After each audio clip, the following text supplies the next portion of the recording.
அன்பின் பிதாவே அப்பா, எங்களை மது கருத்தில் ஒப்பு கொடுக்கிறோம். அறிந்தும் அறியாமல் செய்த தவறுகளை மன்னிங்கப்பா. எம்மை துதிக்கிறோம் அப்பா, எம்மை போற்றுகிறோம் ஆண்டவரே. நீர் ஒருவரே அப்பா சகலத்தையும் செய்ய வல்லமையுள்ள தேவனாக இருக்கிறீரப்பா.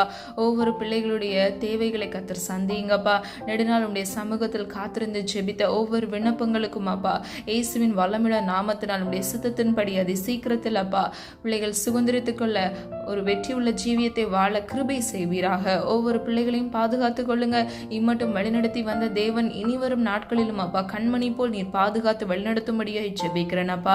குடும்பத்தில் உள்ள எல்லா பிரச்சனைகள், மனக்கசப்புகள் எல்லாவற்றிலும் இருந்து ஒரு விடுதலையை கட்டளையிட்டு பிள்ளைகளுக்கு மன மகிழ்ச்சியான வாழ்க்கையை கட்டளையிடும்படியாய் ஜெபிக்கிறேன் தகப்பனே. விசுவாசிக்கிறவனுக்கு எல்லாம் ஆகும் என்று சொன்ன வசனத்தின்படி உம்மை மாத்திரம் விசுவாசிக்கிற உம்முடைய பிள்ளைகளுடைய முகம் வெக்கப்பட்டு போகாதபடிக்கு எல்லா வெக்கத்துக்கு பதிலாக இரட்டிப்பான நன்மையினாலும் மன மகிழ்ச்சினாலும் பிள்ளைகளை திருப்தியாக்குங்க. இயேசுவின் மூலம் ஜெபிக்கிறோம் பிதாவே, ஆமென்.